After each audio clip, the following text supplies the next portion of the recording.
why most people never succeed in life, and what you can do to do the opposite, to find success within your life. I wanted to make this video because I'm sure you're familiar with this, or I'm sure you've encountered this. Most people in life do not win. Most people are brutally unsuccessful. And I feel like nowadays that's more true than ever. Like nowadays, most people are genuinely unsuccessful in every area. And I'm going to get into what I mean by success, what you can do to fix this so you're not one of those people that don't succeed. But I want to say this just for a minute. Think about this. Think about the people around you. Think about their health. Think about their finances. Think about their relationships. These are the three things I usually kind of use as a almost as a framework of life: health, wealth, and relationships. If you look at the people around you, I'm sure you'll notice that most people are probably overweight. Most people you know are probably overweight. Most people you know don't have much money. And I know there's a lot of people out there that like to flex, or they like to pretend like they have a lot of money. They like to show off that they have stuff that they really can't afford. But the reality is that most people don't have a lot of money. Most people can't live a certain lifestyle. Or if they do, they're doing it on debt. Most people don't have quality relationships. Most men and women, but in particular men, struggle from kind of this dating epidemic, this loneliness epidemic when it comes to dating. Most dudes out there can't get a date. They can't find a girlfriend. Even when it comes to like general relationships, most people are struggling. Most people cannot form high quality bonds. Most people struggle to make new friends, even if they want to find friends. So in all three areas, most people are failing. And before I get into the actual video itself and kind of the things I recommend, I want to just kind of tell this quick story. When I was in college, I was kind of going through sort of a negative patch in my life, we'll call it. I was going through depression. I got kicked out of college twice. And I remember at that time, I couldn't find anyone to give me any genuine answers. Like I had no mentors, I had no guides, I had no one really to like put me on a good path. And so the only thing I could think of to get answers to my questions was to go read. There was a library nearby. I went to Penn State. For anyone that went to Penn State and is familiar with the layout, there's this library called, I think it's called Schlau or Schlo Library. I forget how it's pronounced. But because I wasn't a student, I couldn't use the campus library. So I would go off campus, and whenever I can get free time, I would just sit in the library and pick out a bunch of books and read. Some of the books I would speed read. Some of the books I would sit there and just like read, cover to cover, probably borrow, take home, read when I'm at home when I have free time. I would read at work all the time. I worked as a cashier at a gas station, so you have plenty of time in between customers to sit there and read. To me, that was me maximizing my time. But point being, I would read a lot. And there were some books I'd read, and they would talk about society and happiness index, things like that. And it had a statistic that about 88% of people self-identified themselves as unhappy. And these 88% of people would say how much they dislike their jobs. They dislike their jobs. Now, to me, that was fascinating. One, for this reason. When it comes to statistics, you have to be careful about statistics because it's easy to manipulate variables to get a result you want. And sometimes people misread into certain statistics and kind of draw a conclusion that isn't really present. But the fascinating thing about kind of surveys is if you survey somebody about something and they give you a negative answer, an unfavorable answer, there's a higher likelihood that that answer is correct. Does that make sense? So say, for example, you go up to somebody and say, hey, would you consider yourself happy? How happy are you on a scale of 1 to 10? If people say 10, it's a favorable answer. It's an answer you expect people to give. So there's a good chance that that answer is not correct, or you have to kind of look at that answer questionably. But if people give a negative answer, an answer that's unfavorable, there's usually a higher chance that they're being honest. So if someone says, oh, on a scale of 1 to 10 of happiness, I'm like a 2, I'm like a 3, it's probably more or less true. They're probably just being really honest because people don't like to present the negatives about themselves. It's kind of why on social media, everyone posts the good stuff. They post the fun stuff. They make it seem like their lives are fantastic, even though they live pretty standard lives or pretty boring lives for a lot of people, to be honest. Pretty unremarkable lives. But the thing is that most people don't want to give negative answers. So if you do find people that give negative answers, it has a higher chance of being true. And I say this because that means that 88% of people, probably more, because there are probably people who chose to give false answers. You know, they said they were happy when in reality they weren't happy. Most people are not living good lives. Most people are not happy with their lives.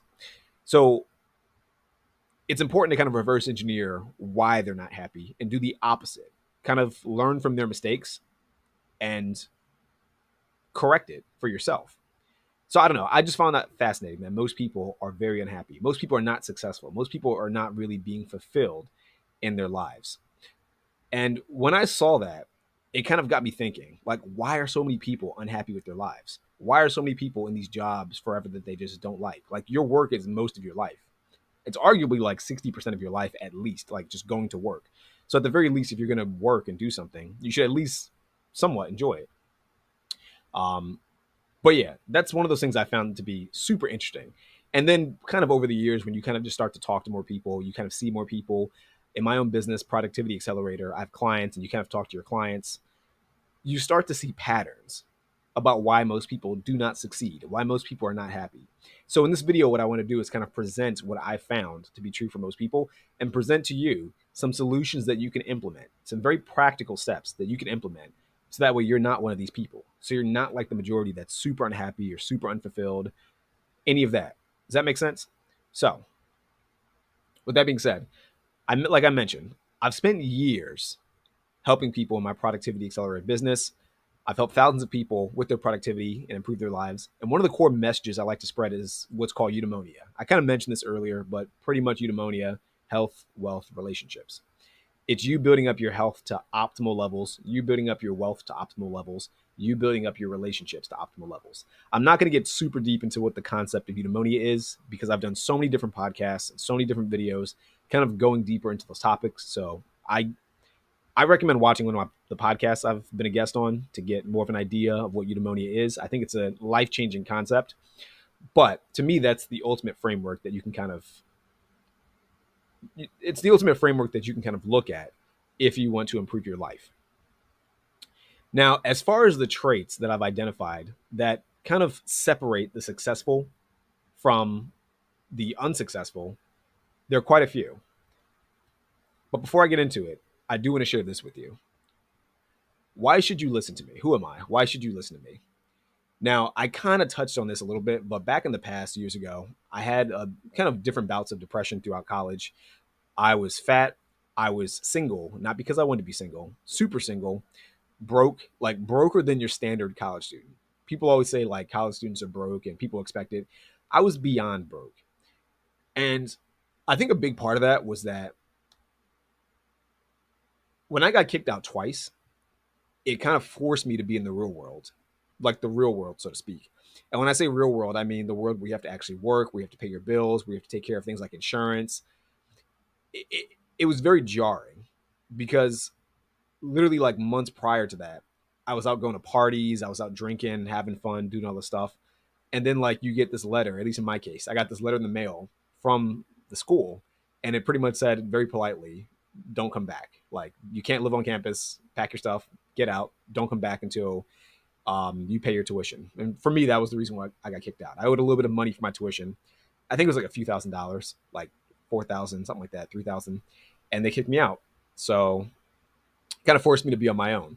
I'm not going to get super deep into that story, but that and I from that kind of led to deeper depression. And at that time too, I already kind of had a bit of depression just from things like not seeing my friends as much, just not feeling fulfilled in general. Again, being single. I know it might sound like not that big of a deal, but when I was in college, man, being single was one of those things that really made me feel super upset. Especially when you go to a school. I went to Penn State. Penn State's known as a party school. And the downside with the party school was that you always see tons of other guys getting girls, making out with girls, finding girlfriends. So it makes you feel insignificant when you can't find the same thing. When you see dudes that you probably think shouldn't be able to get dates, easily get dates, you sit there and think to yourself, like, what the fuck is wrong with me? What am I doing wrong with my life? So that's kind of the boat I was in. Um, so yeah, went through that and kind of found my own way to kind of defeat all the deficiencies in my life. I found a way to get in better shape. I found a way to actually find a girlfriend and be a lot better on dates and meet more women. I found a way to be more sociable, have a good quality social circle, found a way to make more money. I did all of that stuff. And that's kind of what I call eudaimonia. Like I said, building up the pillars to the good life. I feel like in some sense, I'm not saying I'm perfect, and I'm certainly not one of these like ultra wealthy, super rich dudes. I'm not rich at all. I'm working on it. I'm not there yet, but I'm doing well for myself. And for that reason, and because of some other things I've accomplished, I think I'm someone worth listening to when it comes to identifying the key things that separate the successful from the unsuccessful. And something I just want to point out, I know there's lots of YouTubers out there and lots of like business people that will tell you about how they got successful, or they'll tell you things about how they get in great shape. I'm not going to name any names, but I think you can probably think of quite a few. While there are plenty of people on like YouTube or social media that did go through the difficult trials to get success, there are some people that I personally don't consider truly worth listening to. And the reason for this is because their success, at least from my perspective, came too easy. So they missed a bunch of steps. And I think nowadays, again, I'm not naming any names, but from some of these influencers, you can kind of see that in real time. You can see like some of their advice almost like breaking apart. Like it's inconsistent. One week they'll say one thing, and the next week they'll say something else. And the reason why this is happening is because the advice they're giving is not from personal experience. The advice they're giving is from maybe books they've read, or maybe things they just came up with that made sense at the time, but they lack practical insights or any experience to really serve as a foundation for what they're saying. Does that make sense? So pretty much they're just saying stuff that sounds good, but they haven't practiced what they preached. They made a few YouTube videos. They said things that sounded good. People watched their videos. YouTube paid them. They got rich. And then because they're rich, it's life's easier because it's easy to be in good shape when you have, 10K a month or 20K a month, 50K a month, whatever. It's easy to look more attractive when you have lots of money to take care of yourself and when you have so much free time. They lack the long-term journey, and they lack kind of like being in the field long enough to understand that for a lot of people, looking good or getting in better shape or making more money isn't as simple as just posting a video on YouTube or, just marketing. I've seen some business entrepreneurs say that, oh, if you want to start a business, you should just market. It's like, of course, obviously, people are doing that, but there's more to it than that. And that's why everyone's not successful, because if everyone could just market their business and get successful overnight, a lot of people would be more successful. They oversimplify things, I guess, is the gist of what I'm saying. Um, so again, this is a reason why I think I'm worth listening to over those people. I've been doing this whole entrepreneurial game. I've been in the field for more than a decade at this point, more than a decade. And I actually have practical experience. I've actually failed numerous times. I've been the dude that's been super obese, gotten in shape, went back to being obese, got back in shape again. I've been the dude that's been broke numerous times, nearly bankrupt twice, almost homeless 3 times. I've been that guy. I've been the guy who could not talk to women at all, had to learn how to talk to women from scratch, who was not sociable, who could not look someone in the eye, who could not speak in a clear sentence. I've been that guy. So when I give advice, it's from practical experience. Of course, there's books that I reference at times. And of course, some things are more theoretical because some things you can't always practice, or at least practice consistently to get like real evidence, if that makes sense. But for the most part, most of the things I say come from experience. So there's a little bit of nuance to the things I say. And this is why I think I'm worth listening to. And as you can see up here, I have some other things that I've done. Again, no luck involved. There's always a bit of luck in anyone's life, but compared to most people I see online, my life has not been the luckiest. In some ways, depending on your perspective, it is very lucky, but I'm not one of those dudes that made like 20 videos and suddenly got to 1 million followers or subscribers, whatever, and had those millions of subscribers buy my course. That never happened to me. I haven't been that fortunate, sadly, or maybe luckily. I don't know. But what I have done, I have created multiple businesses from scratch, genuine LLCs. I've gone through the whole process of building the business, having partners, funding the business by myself, starting with zero attention, zero supporters, zero people that wanted to buy my stuff. I'm not one of these even like influencer girls who, because they're a girl and other girls support girls, they find random people to support their eyelash business or their nail business or their dropshipping business. None of that. Everything I've done from the ground up with virtually no help at all and no attention. Author of multiple books. I've sat there and written multiple books by myself. No editor, no publisher, no one looking over my shoulder.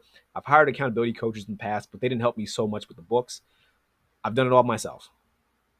Created one of the top podcasts in Northern Virginia. I had a podcast called Meeting Virginia. It was one of the top podcasts in Northern Virginia. And this, I won't talk too much about Meeting Virginia on here because this isn't really what this video is about. But creating a podcast is difficult. You may have seen some people that create a podcast and they have a team. I didn't have a team. I was my team. I did everything by myself. The producing, the marketing, the video editing, the audio editing, the idea, the pitch. When I had to meet with guests, I'd meet them and get coffee. All of that was me. So again, when I give advice, it's from practical experience. It's not from reading books. Part of it is reading books, but it's not just from reading books. It's not just me being theoretical. It's me from actually doing things. And the final thing I want to share with you, at least for now, is went from obese to 9% body fat.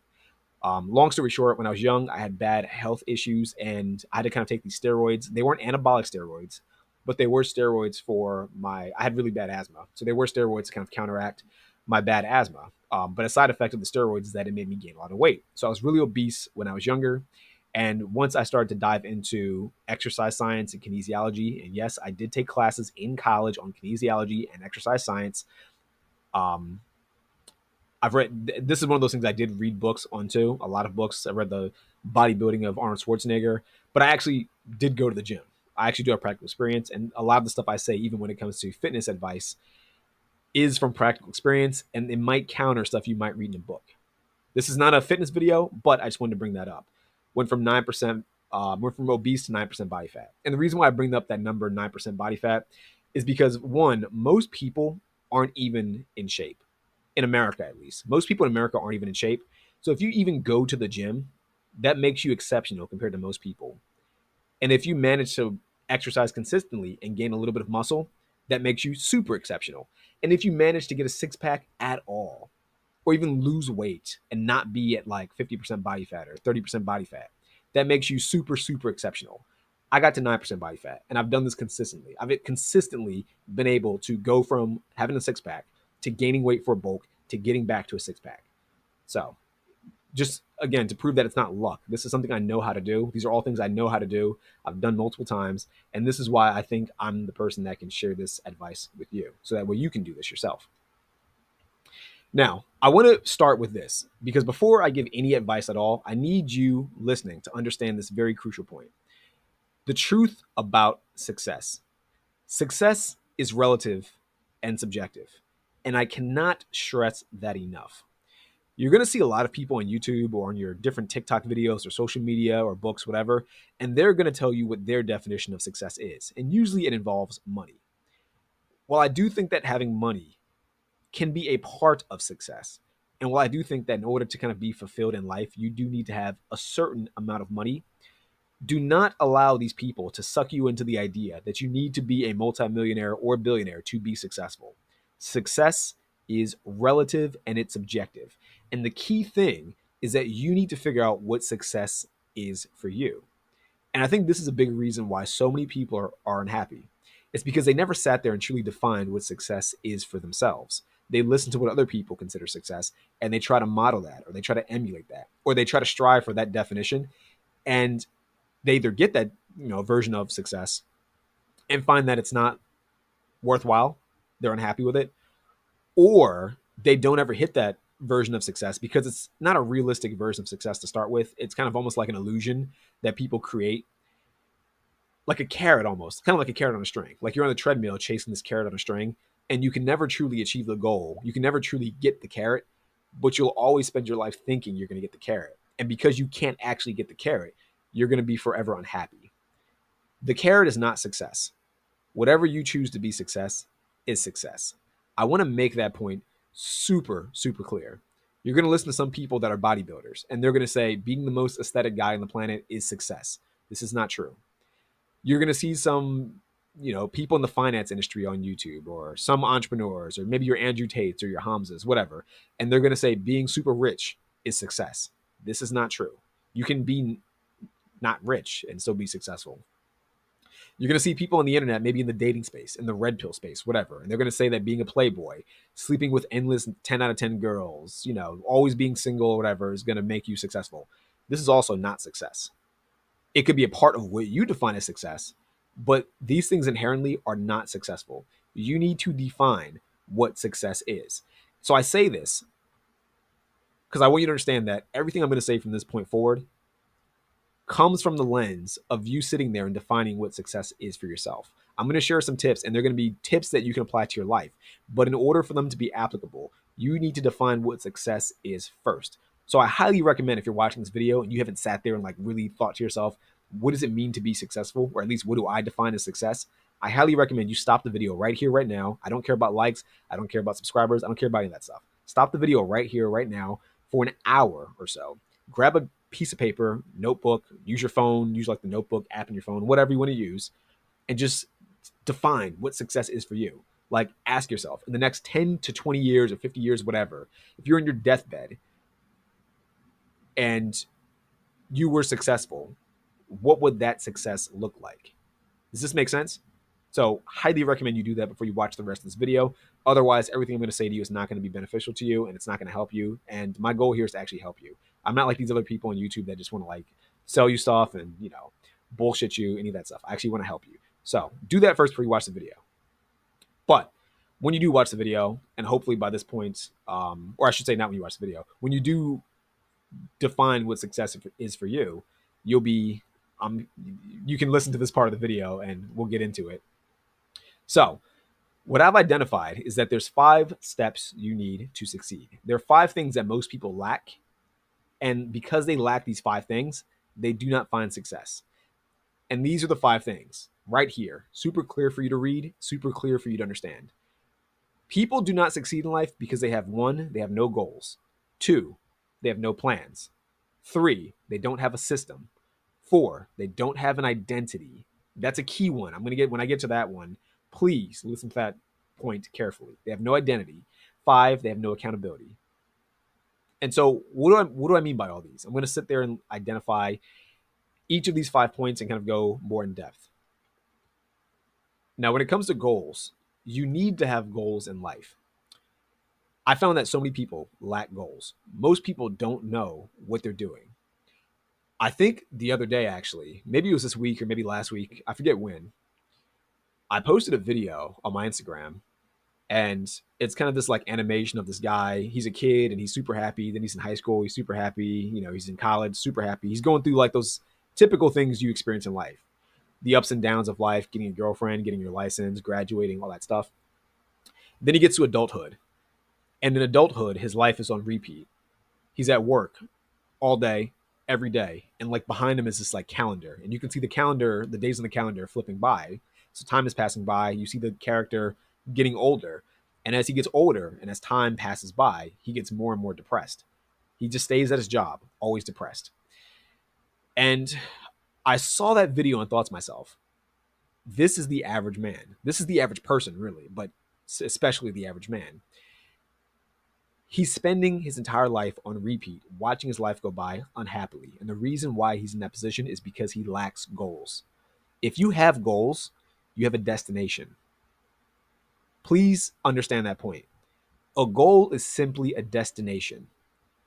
But the thing people don't understand is that if you don't define a destination for yourself, the world will define a destination for you. There's going to be a destination regardless. Either it's given to you or you create it. Make sense? So for most people, their destination is simply go to work and die unhappily because they didn't sit there and actually define a destination for themselves. They don't know where they're going. And if you don't know where you're going, how can you travel anywhere? You just wander. You just ghost around life. That's why I call it ghosting. It's when people don't have any true place to be. They don't have any real purpose in life. So they just do anything. They just do anything. And because they're doing anything, they're really doing nothing because there's no purpose to what they're doing. Everything cancels itself out. So like think about when you were in college. When you were in college or in high school or grade school, all of your goals were given to you for the most part. Now, some of you watching this might have been really exceptional students, and maybe you had grand ambitions. I used to do varsity tutoring back a few years ago, and I had this one student, and he was probably like 12 or 13, and one of his goals was to be the CEO of Disney, which is a fantastic goal. Say what you want about Disney as a company, it is what it is, but I think his mindset of wanting to be a CEO was fantastic, especially at that age, 12 or 13. It's fantastic. Most people will never have a goal like that. He was 12 or 13 and he had a big goal. I've seen adults that have no goals at all. They do nothing. They don't want to do anything. They haven't thought to do anything. Don't be that way. Don't let other people assign you a goal. Now, when you're in high school and college, again, your goals are usually assigned to you. If you're on like a football team, for example, your goal is to win, but that goal is more assigned to you by your coach or maybe your family. When you get to say college, I think even for college students, a lot of people still have their goals assigned to them by their family.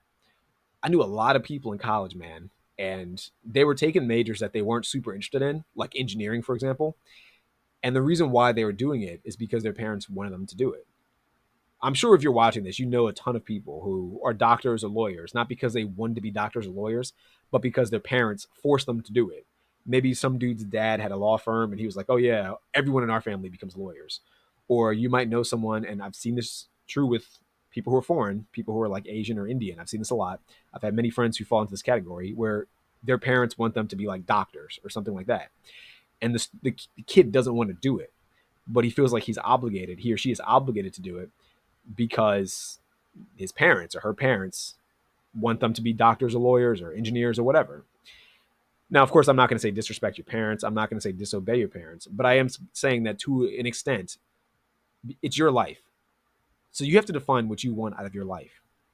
And if you spend your entire life allowing your parents or society to define what you should be doing, you're almost guaranteed to live a life of unhappiness and to be unfulfilled. That's kind of just the point that I want to make. Um, and I know that sounds scary because that kind of means that for some big things in life, you might have to disagree with your parents. I know for a lot of people that's terrifying, but it's one of those things that needs to be done if you want to have a good quality life, if you want to be happy and fulfilled in life. That's just my personal opinion. And that's kind of what I've come to learn from personal experience. One more thing, because we've talked about students, adults also have goals placed upon them. And they have goals placed upon them by their bosses, pretty much. Their bosses determine where they're going in life. And for most bosses, the goal is for you to just work at their company, get kind of be the tool that allows them to be rich and successful and fulfilled at the cost of you never being rich and successful and fulfilled. And then maybe for some people that's fine. For some people that might be a, ideal situation. For others, maybe not. But the key is you have to sit there and ask yourself, which category are you? Are you someone that, is fine allowing their boss to give them a goal or, a destination? Or are you someone that wants to define your own destination? That's for you to decide. Now, the thing I always tell people, and I always tell my clients is, the key to your goals is to make sure you, one, have goals. Two, make sure your goals are what are called SMART goals. Now, I'm not going to get super deep into SMART goals because I'm sure you've heard this before. You can probably find a YouTube video that explains what the acronym SMART means. But there's three parts of SMART goals that I think are important for you to keep in mind.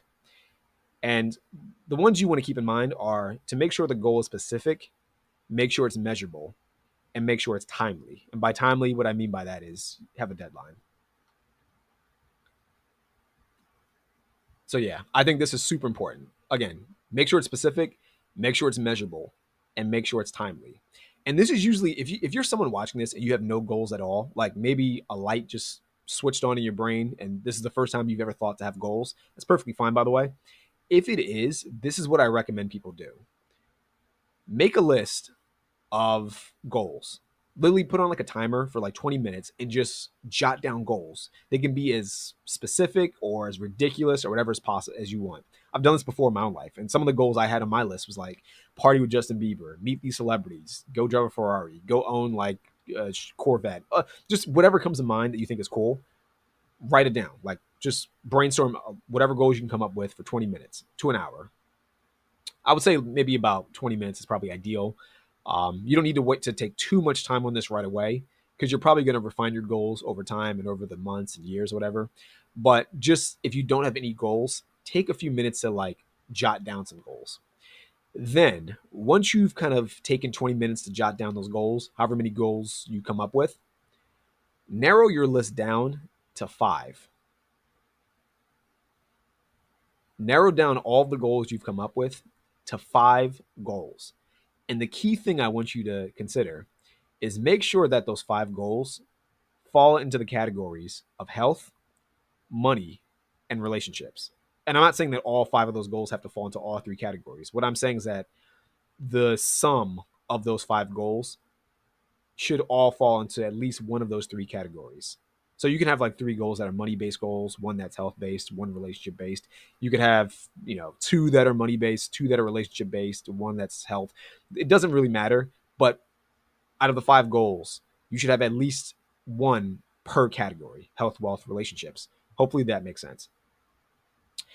And then from there, once you've kind of identified those five goals, what I usually recommend to people do is eliminate two that are the least favorable to you. So the keep three that you want to accomplish faster. Does that make sense? Keep three and be super specific, super measurable, and super timely with those goals. So I'm going to give you kind of an example of one right here. This is the anatomy of a perfect goal. Let's say this is your health goal: decrease my body fat to 9% by April 1st. As you can see here, it has the three things I mentioned earlier. It's specific, it's timely, and it's measurable. The specific part: decrease my body fat. You know exactly what you're trying to do. You're trying to decrease your body fat instead of increase your body fat. You're not trying to gain weight, you're trying to lose weight. Specific, it's not vague. And I say this because a lot of times I see people create goals and the goals are so vague that they're pointless. Like if the goal is too vague, how exactly can you accomplish it? If your goal is get in shape, and I've seen people with that kind of goal. My goal for this year is to get in shape. What does that mean, get in shape? Because get in shape can mean quite a few things to different people. If you're someone that's super skinny, get in shape could mean to you get some muscles, which means you probably have to gain weight. If you're someone that's obese, get in shape could mean lose fat. So that's losing weight. So you got to be specific with what you want. This is why, this is a good goal here. Decrease my body fat. You know what you're trying to do. Decrease your body fat. And it's specific because also body fat instead of like just lose weight. Lose weight's still kind of vague because you can lose muscle technically. And I'm not trying to get super deep into like a fitness talk right here. But my point is that you can do things like lose weight and it can be like water weight or it can be muscle and you've technically lost weight, but you haven't really achieved the desired outcome. And the desired outcome, will vary from person to person, but chances are you want to get aesthetic, get lean, whatever. Decrease my body fat to 9%. Again, it's measurable. It's specific and it's measurable. There's an actual number here, 9%. If you get to 10%, did you accomplish your goal? No, because you defined a goal. It was 9%, not 10, not 11, 9. Now, if you get past it and you get to 8, could that be considered an accomplished goal? Sure, because you got to get past 9 to get to 8. Again, not trying to get like super deep into like the nuances of all this, but I want this to be understood and clear. Be specific with your goals, be measurable, and the final thing is be timely. Create a deadline. Decrease my body fat to 9% by April 1st. Why do you want to create a deadline? When you don't create a deadline, you allow a goal to kind of flutter around. You can achieve it whenever. It doesn't really exist. Does that make sense? Like if you just said decrease my body fat to 9%, I could easily say to you, when? By the end of the year. Okay, cool. It's January 1st. You want to decrease your body fat to 9%. By the end of the year, how do you know when you're going to start? How do you know how intense whatever plan you put together is going to be? How do you know what you're going to do? How do you know how many times per week you're going to do it? If you don't set the deadline, the goal itself does not exist. It's just a dream because it floats around in la la land and you can get to it eventually. and eventually means never. So always create a deadline to your goals. It creates a sense of urgency. Now, in this case, say it's January 1st, decrease my body fat to 9% by April 1st. This means that you have 4 months to get in good shape, which means that you have to sit there and really determine how much cardio do I need to do? What's my diet got to be like? It's not floating off, the limits approaching every single day. And the closer you get to April 1st, the more you can kind of assess how close you are to hitting your goal. If you're 15% by March, by the mid, by March 15th, for example, you're fucking up. Something's not going right. You got to fix something to get to that goal. Maybe you have to push back the goal. Maybe it's unrealistic at that point to accomplish 9% body fat by April 1st if you're mid-March. Cool. That's perfectly fine. That's totally fine.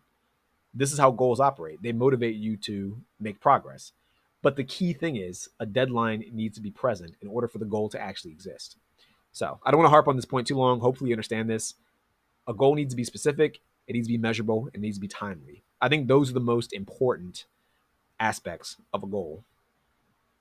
Now, once you have your goal in place, you need a plan. No goal can truly be accomplished without a plan. There are some people out there that achieve things in life with luck. I do not like luck. And there's a few reasons why I don't like luck. One of the main reasons is because luck can't be replicated.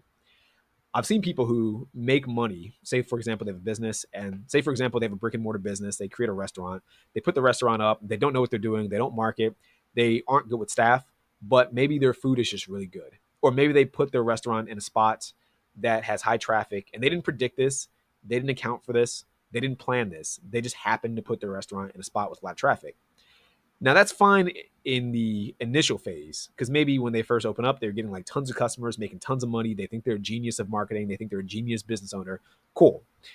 The problem comes when another restaurant opens up across the street or another restaurant opens up down the street or in a different, say, for example, plaza, or when the foot traffic that you used to have in this specific area dries up because maybe something new occurred. Maybe this new plaza got built down the street and it's got more apartments and more bars. I don't know. Doesn't matter. Something else caused the traffic to dry up. Now your luck has literally run out. So now what do? Well, as a business owner, unless you learn how to market, unless you learn how to be an effective manager, unless you learn how to be an actual good business owner, you fail. You close down shop. And this is why you don't rely on luck. Because in my experience, the downside with luck is that you might win big up front, but you lose in the long run. It's like the lottery. Most people, when they win the lottery, they go broke in a few years. And the reason is because they didn't learn the actual steps to make money. And because they didn't learn how to actually make money, they take the money for granted when they win it. And also part of learning how to make money is learning how to spend money wisely. That's a skill that most people, if you don't ever try to like actively increase your income, you'll never learn how to do. You won't even think to learn how to do it because why would you? And so there's a lot of people who win the lottery and they get like $5 million, $10 million and they spend it poorly. They buy a house in cash because they don't know how money really works. They don't know how money operates. They didn't learn the valuable lessons to keep money in their pockets because they got lucky. They got it fast, relatively speaking. So you don't want to rely on luck. Now, kind of a story from my own personal life. Back when I was in high school, it was mandatory to take Latin for, I think, at least like 3 years. We had to take Latin. And for the first, I would say for the first 2 years of me taking Latin in high school, it was relatively easy. The teachers went super easy on me. I did not know what I was doing. I was horrible at Latin. And the teachers still passed me with a good grade. They shouldn't have, but they did. I got lucky. Pretty much because there were some like really hard Latin teachers that I knew of and I just never got them. And initially you would sit there and think to yourself, that's fantastic. I got the easy teachers. But the downside is my third year of high school, I got this Latin teacher and he was not easy. He required you to actually like know your stuff. He wasn't easy on you. And it was crucial because it was my junior year of high school. And, for anyone watching that's not like familiar or doesn't remember, at least when I was in school, junior year was like the most important year. It was the year where like all of your grades were submitted to your college. It was like the make or break year pretty much. And for me, it was a struggle year. Like I did really bad my junior year because a lot of the things that I kind of got easy on the front end, came back to bite me in the back end. And so, long story short, I was taking this Latin class and I was literally like failing my tests. I was doing so bad. I did not know what I was doing. Even in hindsight, nowadays, when I think about like the course material, nowadays, I think it's actually pretty easy stuff. But, and it probably is, in general, meant to be pretty easy. But I thought it was so hard because I hadn't gone through the proper steps and I hadn't learned the proper lessons my freshman and sophomore year to deal with that class in my junior year. And so that's why I say, like, you don't want to rely on luck because inevitably luck does come back to bite you in the butt. And usually when it comes back to bite you, the results are worse than if you went through the hard process in the first place. Hopefully that makes sense. Another thing I see a lot, I've seen like a bunch of YouTubers who do like crypto stuff and they get rich super fast. Or even like when you see YouTubers who start a brand new channel, maybe they make like a couple videos, 10, 20, maybe even like 50 videos. And within a year, they get super rich. These are the people you think are lucky because they got rich so fast. But behind the scenes, you don't realize that they're like super mentally depressed. Life loses all value because they got the results so fast. They don't really know what to do. They don't know how to sustain it. They blow their money on parties. They spend it on women. They buy these like fast cars that they can't afford, and life gets out of hand. And then eventually they go broke. And because they didn't learn the actual skill to make the money in the first place, because they got lucky, they can't replicate it. They can't make more money. Like it's one thing if you're, say, for example, a business owner and you try to make money and you fail, make more money, fail, make more money, fail. If you ever lost your business or if you ever like failed another business, you at least have the mindset and skills available to you to replicate past success. But if you never had the skills in the first place and you got lucky on like a crypto pump or like a lottery or something like that, you're screwed. You're probably worse off than you were before because no one wants to go backwards in life. People just, it's human nature to want to go forwards or to stay in the same place and stay comfortable. But going backwards is usually not what your brain wants to do. Um, so again, this is why it's not good to be lucky. This is why it's good to have a plan. Now, you can only truly have a plan once you've created a goal. So this is why the first step I shared with you was to create a solid goal because you need to know exactly what you're doing in order to reverse engineer the process. And something that I want to bring up, you need to reverse engineer what success looks like, but you don't need to be perfect. One of the things I learned in my life is that you can try to plan for something, but there's no such thing as a perfect plan. All plans are going to fall apart in some way, shape, or form. Maybe you create a plan and 90% of the plan goes right and 10% falls apart. That's fine. Or you might create a plan and like 20% goes right and 80% falls apart. That's fine too. No plan is perfect. But what you need to always be doing is just course correcting. That's what a plan is all about. It's you just like, it's like an arrow being fired in a direction. Maybe you're trying to like reach this faraway target. And let's say it's a game. This game. There's a target super far away. You have to hit it with one arrow. But the rules are you can shoot the arrow and you can pick it up and keep shooting it and progress and pick it up and shoot it. You're really just course correcting. You're shooting in the general vicinity of that bullseye or that target. You're going to the arrow, picking it up, firing again, going to the arrow, picking it up, firing again until you eventually hit the target. That's what a plan really is.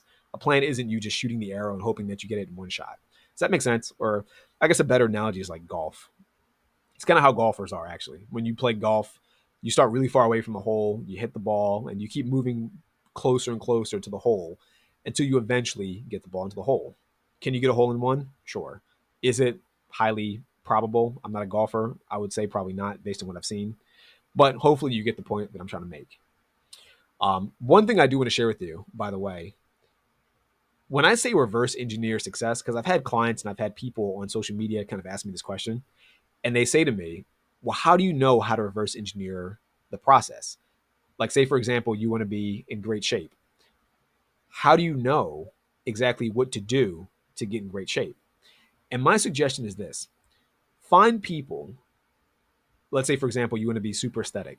Find people who are as aesthetic or close to being as aesthetic as you'd like to be, and then do what they do. However, keep an open mind to the exact process that they used initially. So what I mean by this, you're trying to get more aesthetic. Again, this is just an example goal. You're trying to get more aesthetic. Find someone out there who has a certain workout routine in place that you can replicate.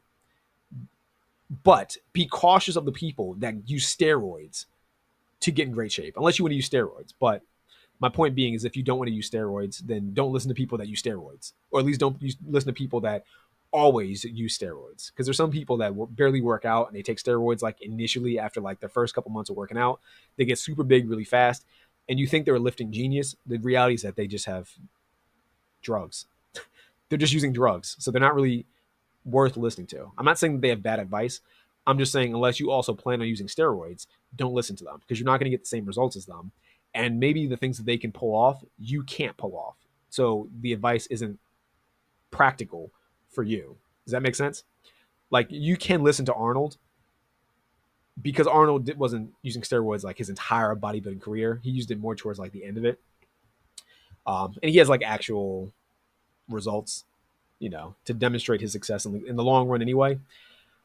But you might want to avoid the YouTuber that has always been doing steroids since like his very first week of working out. And he's telling you what workout routine to do. It's too intense.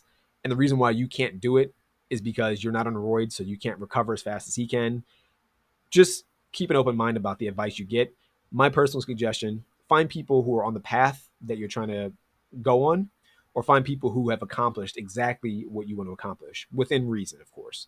Because no one's going to have the exact perfect life that you're looking for. There's always going to be slight deviations, but the closer someone is to living your ideal life, the more you should be listening to them.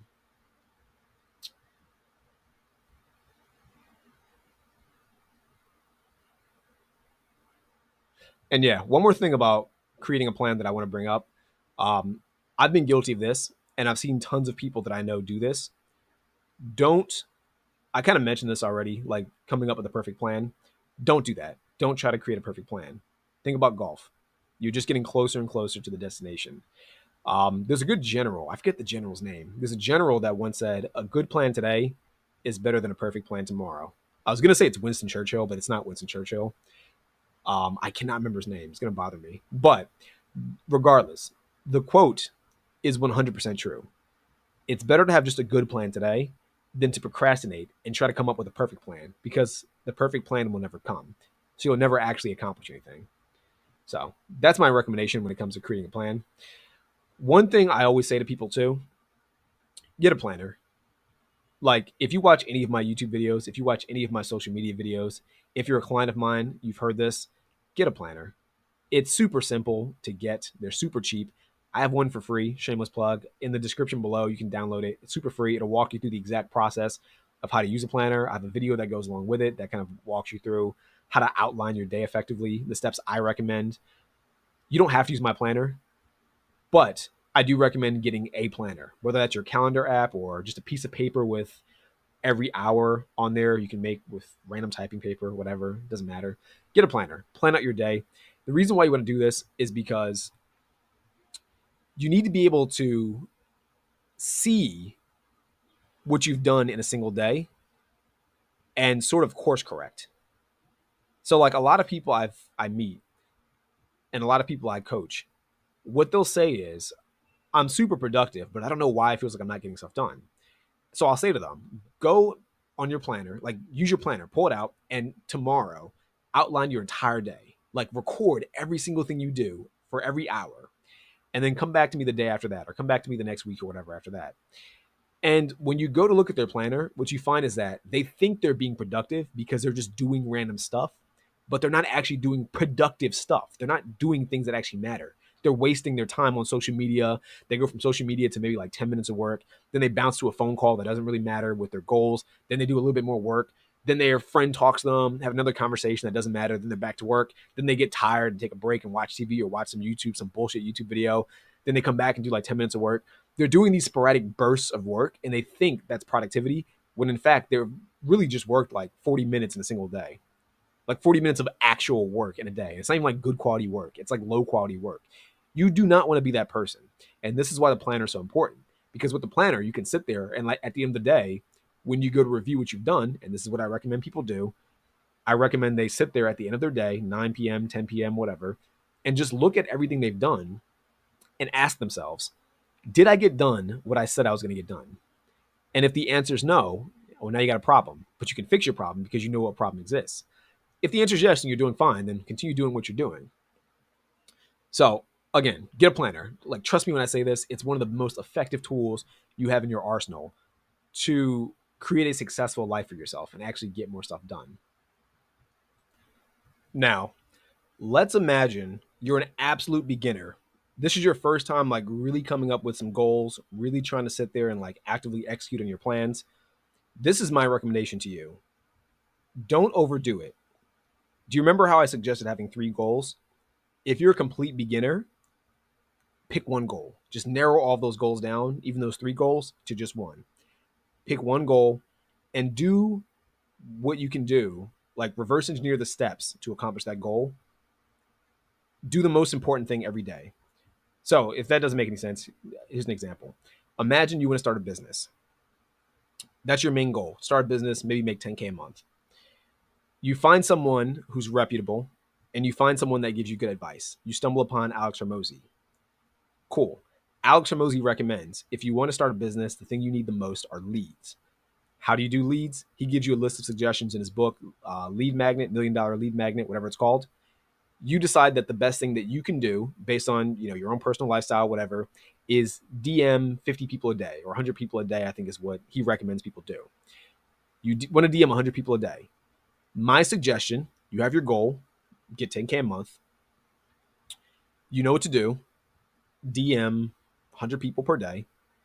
Get a planner, outline your day, and if nothing else, block out, say 3, 4, 5 hours to just do outreach.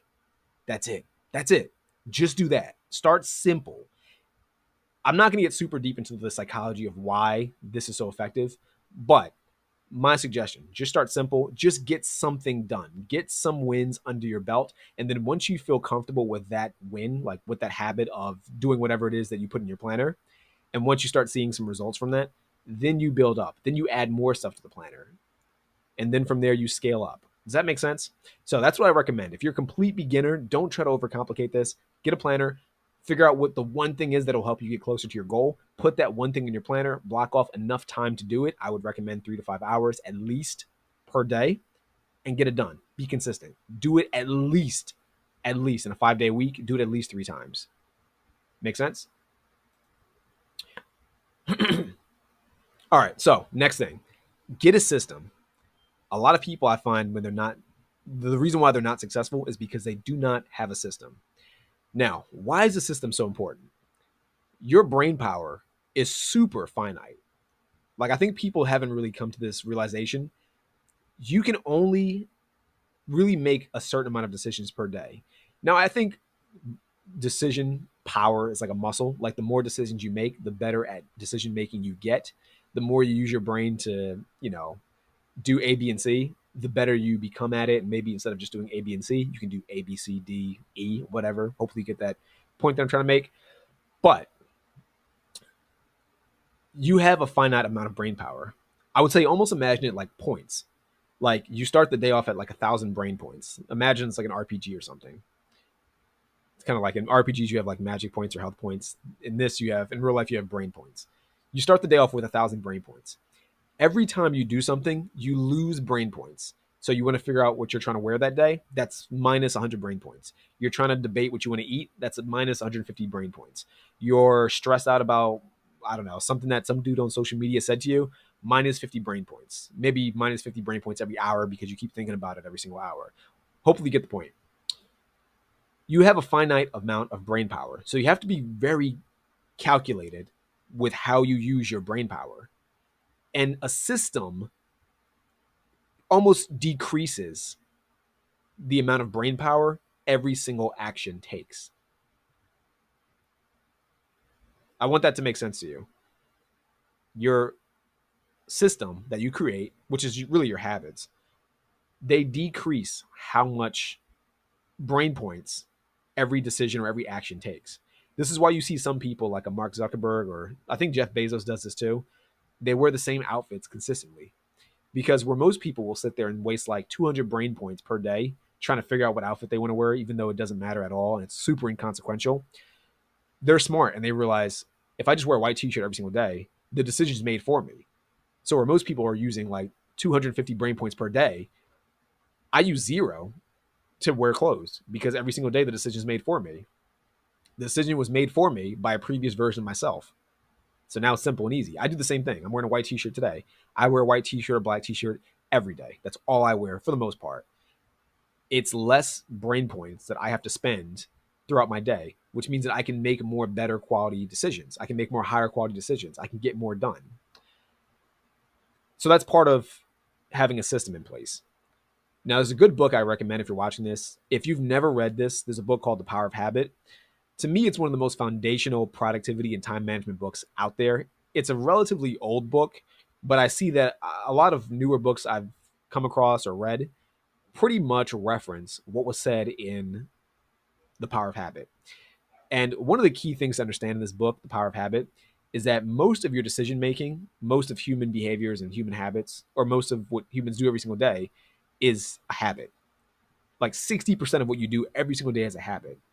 And so the key to having a successful life is to guarantee that those habits, the 60% of the habits you do every single day, are habits that lead to success or habits that lead to an incline of progression in your life. Hopefully that makes sense. So what most people do the opposite though. They're still dictated by their habits, but what they do is they have poor habits. They have habits that lead to them making terrible decisions. And because they have such low quality habits, they live a low quality life. So kind of something I like to compare it to is like driving. Like kind of with the whole brain points thing. Like when you first learned how to drive, at least this was true for me, maybe not so much for you. But when I first was learning how to drive, I was super anxious. Like everything seemed so hard. It took so much energy and so much like attention to do basic stuff. Like you first get in the car and you're trying to like turn. I remember actually I had like a driving teacher years ago when I was first getting my license when I was like 16. And the driving teacher's like, when you want to merge, you put on your left or right turn signal, but you got to check the blind spots and you got to check in your mirrors. Which, you know, if you drive now, it seems like common sense. But when you don't know how to drive and when you're like anxious about driving, you don't. It's a lot to take in at one time. And so I remember like driving and like I put on my turn signal and started to turn, but I didn't look in my mirrors because I hadn't built up that habit yet. And the guy's like panicking, he's freaking out. He's like, Lenny, stop, don't turn. There's a car right there. You didn't check. You didn't check. So, you know, it sounds funny, and I'm sure plenty of people, if you're watching this, you've made that mistake. But the reason why I bring this up, because like nowadays, like I drive a Chevy Camaro, and I can go like literally, I'm not saying I do this for anyone watching that might be a cop. I'm not saying I do this, but hypothetically, I could go like 90, 100, 110, whatever, and like glance at like my rearview mirror, my side mirrors, and then all in the same like second, like millisecond, hit my signal and start to merge super easily. It requires like no brain power. And because the reason why that's hypothetically is the case is because it's a habit. Again, same is true for you. You probably drive nowadays. You could probably be on your phone. I'm not saying you should do these things, but you probably could be on your phone. Or if you're a girl, you probably are able to do makeup while driving, while being able to stop and brake and turn and merge. You can probably do a million things in your car right now. Eat. I know lots of people eat when they're in their car on the way to work or whatever. It's easy to do because you've created a habit out of it. And because you've created a habit, it requires less brain points. That's the point that I'm trying to make. So create a system for yourself. Create sort of a series of habits that you dedicate yourself to every single day, or for the most part, every single day or most days. And it'll make everything else so much easier for you in the grand scheme of things. Now, this is a big one. This is a huge one, to be honest. Get a strong identity. A lot of people don't have a strong identity. And when I say identity, I mean you need to have a version of yourself in your mind that pulls you in the direction you want to go. There's a good book I recommend called I forget off the top of my head what it's called. Psycho-Cybernetics by Maxwell Maltz. I've done tons of videos where I've talked about this. With some of my clients, I always recommend this book. And in different groups I've been in, this is always like one of the top books I recommend. But it's called Psycho Cybernetics by Maxwell Maltz. And the premise of the book is that how you view yourself dictates your behaviors and your actions. So if you have a poor view of yourself, not poor like financially, but like a lower self esteem and a lower quality view of yourself, you engage in low quality decisions. You engage in low quality behaviors. Now, I want to share the story because this to me is like one of the biggest examples of this in action. I have quite a few friends who are like this, but I have one friend in particular I'm thinking of, and he's overweight. And his identity is overweight. And because his identity is overweight, like he sees himself as fat. So because he perceives himself as fat, and because that's like how he introduces himself, he's like, "Oh yeah, I'm the fat guy. Oh yeah, I'm fat. Oh, you don't like doing this with me because I'm fat." He sees himself as fat, and because he sees himself as fat, he engages in the behaviors that a fat person would engage in. And I'm not saying it to be like rude or disrespectful, but it's true. He eats more than he should because he perceives himself as fat. And fat people, that's what they do. On the other hand, if he were to perceive himself as athletic and like really grind that into his head that he's athletic, see himself as athletic, he would begin to engage in more athletic behaviors. And of course, by default, by engaging in athletic behaviors, you eventually become athletic and you lose the weight and you stop being fat. And the reason for this is because psychologically, your identity governs your behaviors, like I said. And as a human, you're kind of the way your brain works. You strive to live up to your perception of yourself. Like you strive to remain consistent with your identity. So if you change your identity to be positive for you, you kind of change your life essentially. Another example, if you've ever read books about Alexander the Great, or if you've seen documentaries about him, Alexander the Great was probably he's a fantastic example of creating a powerful identity. This dude legitimately believed he was a god. Like I don't even think he like I think he actually thought he was a god, or at least descended from gods. I'm pretty sure he would say to like his troops and to people he would come in contact with that he was the cousin of Hercules and the son of Zeus. Despite him having an actual father that he was well aware of, he didn't he like perceived himself as the actual son of Zeus. And you sit there and think about it and say to yourself, that sounds ridiculous, but this is also a dude that conquered the entire or most of the known world at that time. Why did he do this? How was this easy for him? Because he saw himself as a god. He saw himself as powerful. He saw himself as undefeatable. And because he saw himself as undefeatable, he probably engaged in the behaviors and the mindsets and the attitudes that contributed to him being undefeatable. And to be honest, I actually don't think he lost any battles. He did eventually die, I think, from a disease. At least that's what historians say. But I think officially, he never actually lost a single battle on the battlefield. So there's a whole series of steps that I'm not going to get into in this video on how you can change your identity, because I think that's something that's super important, and that's a whole process in itself. If you're interested, I do have kind of a free video. It's called the Idealized Self. It's a video and a guide that I created for this program that I have called the Better Life Blueprint. I recommend getting the whole Better Life Blueprint program. Shameless plug. It's cheap. It's $7, but it walks you through how to have a better life, how to get in better shape, how to improve your finances, how to understand things like credit, real estate, all that stuff, and how to improve your identity. And there's a whole section on how to improve your identity. So recommend checking that out. But for the sake of this video, I do want to leave you with something practical.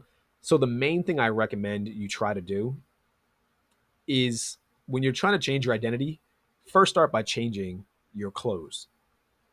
And I know that might sound simple, but what I tend to find is that the way you dress, people dress in a way that's consistent with how they view themselves. So for example, if you see someone that's like an engineer or someone that perceives themselves as like super conservative, they dress conservatively. They wear polos, they might wear like khakis, long pants, just plain shoes. They don't want to look flashy. Compare that to someone who tries to like who perceives themselves as like a bad boy, or someone who perceives themselves as like an alpha guy, alpha or like tough. You might see them in like leather jackets, certain hairstyle, maybe boots, something like that. Someone who's rich, someone who perceives themselves as rich might wear suits more often. Do they need to wear a suit? Probably not. but they wear it because they perceive themselves as rich, and in their minds, rich people wear suits, so they wear suits, and because they wear suits, they're engaging in the behaviors that make one rich. Does that make sense? It's like a circle almost, like a self-fulfilling prophecy is really what it comes down to. Now, again, if you grab the course, there's a whole section where I go deeper into this, but I do want to leave you with one more quick story about identity. Now, when I was in college, I was horrible with girls. I could not talk to girls. No girls liked me. No girls wanted to be around me. I was just terrible with them. And I wanted to be better with girls. And so what I eventually did is I started, there's this show I like called Californication. I think actually on my wall. I still love the show to this day, even though it's a bit of an older show. But Hank Moody was like the coolest character to me. So what I tried to do is emulate him. I emulated his style, and because I emulated his style, I kind of saw myself as more like him. And because I saw myself as more like him, I started to replicate his behaviors. And that's kind of what I talk about in this video. The idealized self is you change your outfit and you take on the habits of someone you want to emulate. And the more you emulate them, the more it kind of gets ingrained into your subconscious, and you eventually become like them. And because you're more like them, you achieve the goals, or you achieve more of the more so the lifestyle that they have achieved. That's the short version of it. But that's what I did, and it worked amazingly. I'll leave it at that. I have other videos where I go deeper into this, especially the dating stuff, and I talk about this. This is not a dating video, so I'm not going to get super deep into it. But yeah, the easiest way to change your identity is to simply change your clothes, step out of your comfort zone, and to emulate the actions of someone you admire or someone who has the results that you want. Now, the final thing you should do in order to achieve success is you need accountability. Most people, there are some people out there who can be accountable to themselves. Most people are not self accountable. Most people require an external force to hold them accountable. I have found that accountability is one of those like massive forces for like growth and change in people's lives. And I think if you kind of have more accountability, you'll find yourself better reaching your potential. It's almost like when you're in the gym. If you're not someone that's like a super hardcore gym goer and you're not someone that can, motivate yourself, it's difficult to lift heavy weights by yourself. But if you have a gym partner, even if your gym partner is not like super big or, you guys are on the same level, your gym partner keeping you accountable will allow you to push for that extra rep. He'll force you to do like that extra squat or go a little bit deeper than you did last time. He'll insult you. He'll call you out on it, whatever. It's accountability. It's an external force that propels you to do certain actions that you might not be normally comfortable doing. Now, I put this picture here. For anyone that's unfamiliar, there's a good book called 1984 by George Orwell. And I don't want to get super deep into the book, but pretty much the book is about this like dystopian society. And there's this entity called Big Brother that watches people. You've probably seen it referenced in like movies and TV shows. And so because this guy, this entity, Big Brother's always watching people, people don't act in a way that they truly want to act. They act in a way that they think is best to please Big Brother. And so if Big Brother says, for example, you're not allowed to say certain things, because people think he's watching, they won't say certain things. Now, behind closed doors, if they think he's not able to see them, they'll do it. But he's holding them accountable. This entity is holding them accountable. And because he's always watching, because they're always accountable, he's essentially controlling their behaviors. He's doing it in a negative way, this entity Big Brother, but hopefully you get the point. The point being that people watching you or external forces kind of holding you accountable to something is powerful. Even something like, say, for example, you're on a football team or an esports team. If you were playing by yourself and you had to hold yourself to a certain standard, you might slack off. You might not perform at your best. However, if you're on say a football team and you need to train, you're less likely to slack off because you know your team will call you out on it. Your team is holding you accountable. It's the same with like a personal trainer. Sometimes I tell people like a personal trainer is good for showing you how to do certain forms when it comes to a workout. They're good for creating a routine. Depending on their expertise, they might be able to give you a good diet. But at the end of the day, a personal trainer's job is to hold you accountable. It's an external force that almost guarantees, or at least tries to guarantee, that you show up to a gym. This is what you pay them for. You pay them because they exist, and because they exist, you show up and you get your exercises done. You're consistent. And showing up and being consistent is really, in the grand scheme of things, what leads to progress. If most people, when you see people who aren't in like good shape, even if they have a good routine and even if they know how to do every single workout on that routine, the thing that stops them is really they just don't show up, and they don't show up enough times to get results. Not to go on a fitness tangent, but you can kind of extrapolate that point to everything in life. A big part of it's just showing up consistently and actually getting your work done, which is what most people don't do. And they don't do it because they're not accountable. So this is what I recommend people do. There's two things. Both are uncomfortable. So you got to pick your discomfort. The first thing, find a friend and pay them like $100 or $150, $200, whatever's uncomfortable, and pay them to check up on you at random to see if you're accomplishing your goals or to see if you're being consistent with your goals or hitting certain quotas. Does that make sense? And I'm not saying like pay them like by the day or pay them like weekly. What I'm saying is like make an agreement with them that if you aren't hitting certain quotas in a certain time frame, you owe them $100 immediately. No negotiation.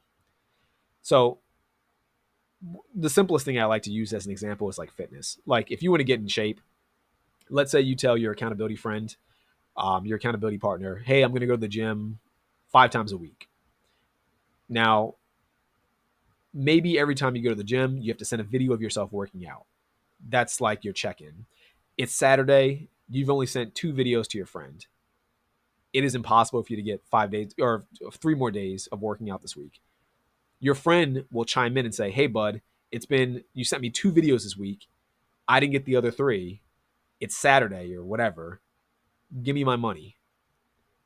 Even if you did it because you didn't follow through with the full steps, which is sending the video to him or her, whatever, you still owe him money. And the reason why you want to do this is because eventually it'll be so uncomfortable paying this person money out of your own pocket that you're going to get your act together and you're going to start working out of just the fear of losing money. Part of it will be the fear of the negative judgment, but the bigger part will be the fear of losing the money. This is why I recommend like putting money on the line, because if you don't put money on the line, it's easy to like, if it's a close friend, it's easy to not care as much about their opinion or not care as much about their judgment, and you'll quit. I had a friend like back when I was in college. He wanted to get in shape. He was kind of getting like fat, and he wanted to get in shape. And he said to me, "Hey, Lenny, be my accountability partner." But he wasn't paying me, and so I told him I was like, "Yeah, I wake up at like 5 a.m. every single morning. I go to the gym." For both of us, the gym was relatively close. It was actually closer for him. The gym was across the street for him. For me, it was like 3 blocks away, and I would walk to the gym every morning. And I said to him, I'll call you in the morning when I wake up, and we can go to the gym together, and we'll train together. And I told him, I was like, but I'm going to be honest. I wake up early. I wake up at 5. So it might be difficult. Just warning you. And he said, no, that's fine. I want that. I want the difficulty. I just need accountability. But again, there's no money on the line. So I'd wake up at 5 and I'd call him and say like, hey, bud, I'm going to the gym. And he'd be like, oh, you know what? I don't feel like it. I'm a bit tired. I got to bed late last night. I'm just not feeling it today. He always had an excuse. And so he never got in shape. He never went to the gym. He never made progress. He had half of the formula down, the accountability part, but the other half, the money on the line, he didn't have. Now, had he been paying me like $100 every time he didn't go, or at least had that been like our agreement, I can guarantee you he would either have gone because he didn't want to lose that money, or he would have just stopped being my friend and he would have just like blocked me because he didn't want to lose the money and he was just too much of a bitch to actually show up to the gym, you know, which is fine. That happens too. Some people just give up on their goals because the goals are too difficult to achieve. That's fine. Stay a loser. But my point is, you need to have some accountability and you need to make the accountability uncomfortable, which to me, one of the most uncomfortable things is putting money on the line. So that's the first thing I recommend for accountability. The second thing, get an accountability coach. When I was a couple years ago, when I was a real estate agent, like full time actively, I had an accountability coach. And the reason why I hired one, I was paying like $250 or $300 a month for this coach. And all he would do is like, we'd have calls every 2 weeks. That was it. Every 2 weeks, I would tell him what I did. He'd give me suggestions on what I should do. he'd give me what were called marching orders. And the marching orders are pretty much like, do these three things by the next time we call. Um, or else, there's really no punishment because I'm paying him. But the punishment was like, I'm wasting my money and I feel like a loser because I didn't do the things that he recommended. But that never really happened. Like, I kept doing consistently the things he suggested because I didn't want to waste my money. I didn't want to waste $350 a month. And part of it was like, it's super uncomfortable to like, even the thought of like getting on the phone and talking to somebody and saying like, hey, I know you suggested do A, B, and C.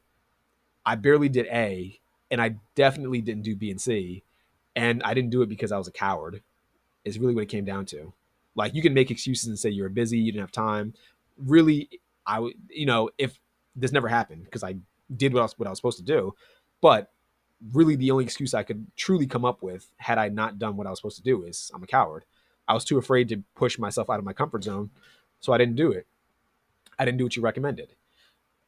So again, this is why I say get an accountability coach. Now, I have a whole business called Productivity Accelerator, and the whole purpose of the business is literally this: it's to help people, to give you the tools and to give you the resources and the steps to get more done in as short of a time frame as possible. But the core of what we do is accountability, and we do way more accountability than 2 calls per month. Um, for a lot cheaper, actually, too. But shameless plug here. But the whole purpose of it is to guarantee that you get stuff done, you get results, and you stay consistent with the micro steps to achieving your goals. So that's what I recommend. Either one, get a friend, set up an agreement, pay them if you don't hit your targets, pay them if you're not meeting your quotas, or two, hire an accountability coach like us at Productivity Accelerator, and we'll help you get your goals complete. So I know this is a very long video, but just to recap, these are what I would consider the 5 steps to success. Again, you have to define what success is for you. Success is subjective. Success is not driving a Lamborghini. It's not driving a Bugatti. It's not having a super aesthetic physique. It's not being Mr. Olympia. It's not having 10 out of 10 model girlfriends. It's not sleeping with every girl that you come in contact with. It's none of those things. Success is self-defined. You have to sit there and really map out what success is for you. But regardless of what it is, you will not achieve it unless you do these 5 things: have a goal, have a plan, have a system, have a strong identity, and have accountability, in that order. Does that make sense? Now, final thing, again, another shameless plug. I know I've been plugging a lot, but I think all the stuff that I plug is super beneficial, and most of it's free. So I don't feel bad about plugging. But if you do need accountability and you do want to hire us at a Productivity Accelerator, there's 2 options. The very first month, it's free no matter which option you choose. I want to make sure that if someone's trying out my service, they get results from it. So in the first month, if you find that it's not valuable, if you find that you're not getting the results you want, it's totally fine. Just cancel. You don't have to pay anything because it was free for the first month. But after the first month, it's $97 a month if you choose to pay month by month, or it's $9.97 per year. And that's if you pay everything all at once. If you pay per year, I think it's about $140 discount for the entire year. I think it's a really good deal. Most other businesses that do significantly less charge significantly more.